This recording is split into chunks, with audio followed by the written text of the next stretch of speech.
వర్ధిల్లాలి నారా చంద్రబాబు గారి నాయకత్వం, వర్ధిల్లాలి నారా చంద్రబాబు గారి నాయకత్వం.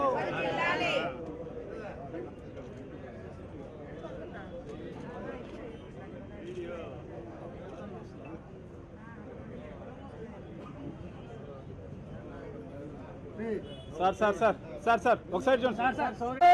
తెలుగుదేశం పార్టీ వర్ధిల్లాలి నారా చంద్రబాబు గారి నాయకత్వం, వర్ధిల్లాలి నారా చంద్రబాబు గారి నాయకత్వం, వర్ధిల్లాలి నారా చంద్రబాబు గారి నాయకత్వం. జోహార్ ఎన్టీఆర్, జోహార్ ఎన్టీఆర్, జోహార్ ఎన్టీఆర్, జోహార్ ఎన్టీఆర్, జోహార్ ఎన్టీఆర్. జిందాబాద్ తెలుగుదేశం పార్టీ, తెలుగుదేశం పార్టీ, వర్ధిల్లాలి నారా చంద్రబాబు గారి నాయకత్వం.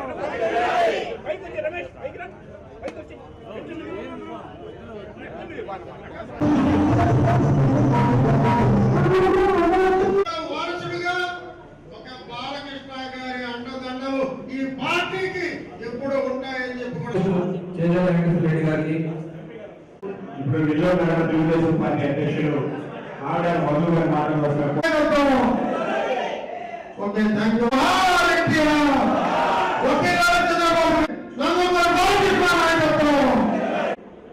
ఏది కావాలన్నా కూడా అప్పట్లో ఏదైతే ప్రామిస్ చేశారో కూడా అన్ని కూడా ఎన్టీఆర్ గారు ఏది మర్చిపోకుండా చేశారు.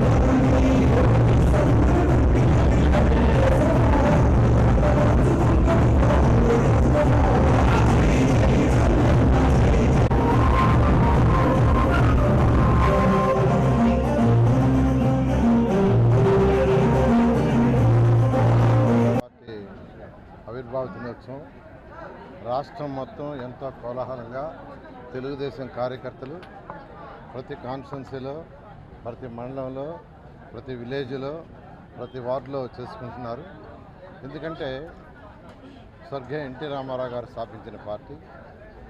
ఆ రోజు పార్టీ స్థాపించినప్పుడు పేదల నిరుపేదలను దృష్టిలో పెట్టుకొని ప్రతి పేదవాడు చక్కగా కూడు గుడ్డ నీడ కావాలి, ఎవరు కూడా తిండికి కానీ గుడ్డకు కానీ ఉంటాని ఇంటికి కానీ పొందకూడదని ఈ పార్టీని స్థాపించారు. ఆ స్ఫూర్తితోనే ఈరోజు గౌరవులైన నారా చంద్రబాబు నాయుడు గారి రాష్ట్రాన్ని ముందుకు తీసుకుపోతున్నారు. ఈ తెలుగుదేశం పార్టీ పెట్టకముందు భారతదేశంలో ఎవరికైనా ఇల్లు ఇవ్వటం అంటే 4 తాటాకాకులు 4 తాటిపదులు ఇచ్చేవాళ్ళు, అది సిస్టమ్.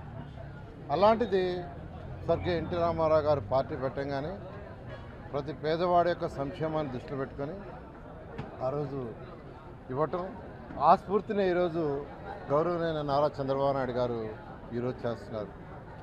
నా శాఖ తీసుకుంటే టిట్కో హౌసెస్ భారతదేశంలో ఎక్కడా లేవు. ఫస్ట్ టైం ఆంధ్రప్రదేశ్లో 7 లక్షల హౌసెస్ శాంక్షన్ చేస్తే దాన్ని గత ముఖ్యమంత్రి 2,61,000 కుదించాడు. మరి 7 లక్షల్ని 2,61,000 కుదించి అయ్యన్న పూర్తి చేస్తుంటే అవి కూడా చేయలే, అవి కూడా వదిలేశాడు. అక్కడ ఇన్ఫ్రాస్ట్రక్చర్ లేదు, ఏమీ లేదు. ఎన్టీ రామారావు గారి స్ఫూర్తిని దృష్టిలో పెట్టుకొని గౌరవనైన ముఖ్యమంత్రి గారు ఆ రోజు నాకు చెప్పింది ఏంటంటే 2014-19లో ప్రతి మహిళ తన భర్తతో పిల్లలతో ఆనందంగా ఉండేది కట్టమంటే, విదేశాలలో పేదలకు ఎలాంటి ఇల్లు ఉండే అట్లాంటి కట్టాం. కూడు గుడ్డ నీడ అనే దాంట్లో ఆ యొక్క నిదానంలో ఒకటి, ప్రతి ఒక్కరికి ఇల్లు ఉండాలి, గూడు.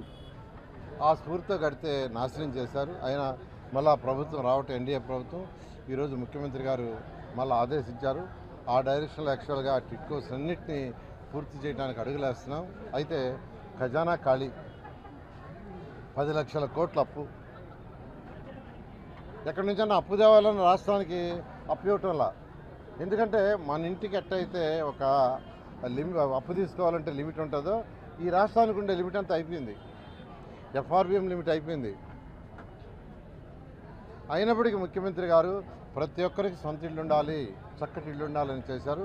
అంతేకాకుండా గత ప్రభుత్వం 1 సెంట్ అన్నది, కానీ ఈరోజు ముఖ్యమంత్రి గారు మన క్యాబినెట్లో దాన్ని క్లియర్ చేశారు.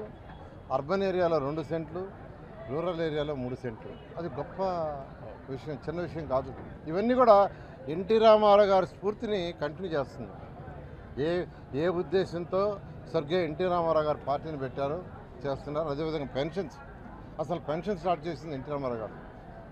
ఈరోజు 4,000 రూపాయలు పెన్షన్స్ ఇస్తున్నామంటే చిన్న విషయం కాదు. భారతదేశంలో ఏ రాష్ట్రంలో కూడా ఇంత పెన్షన్స్ ఇవ్వటంలా. ఇవన్నీ ఎన్టీ రామారావు గారు స్ఫూర్తిని చేస్తూ మరొక పక్క యువతకు ఉద్యోగాలు రావాలంటే ఇండస్ట్రీస్ రావాలని ఈరోజు అనేక విదేశాల ప్రతినిధులు పిలిపించడం, మాట్లాడటం, ఈ రాష్ట్రంలో అనేక ఇండస్ట్రీస్ వచ్చేటట్టుగా ముందు తీసుకుపోతున్నారు. ఖచ్చితంగా ఎలక్షన్స్కి ముందు ఏదైతే మేనిఫెస్టోలో పెట్టారో అవన్నీ ఈ ప్రభుత్వం తీరుస్తుందని తెలియజేస్తూ మరొకసారి రాష్ట్రంలో ఉన్న తెలుగు కార్యకర్తలందరికీ తెలుగుదేశం పార్టీ అవిభావం సందర్భంగా వారందరికీ నా యొక్క శుభాకాంక్షలు.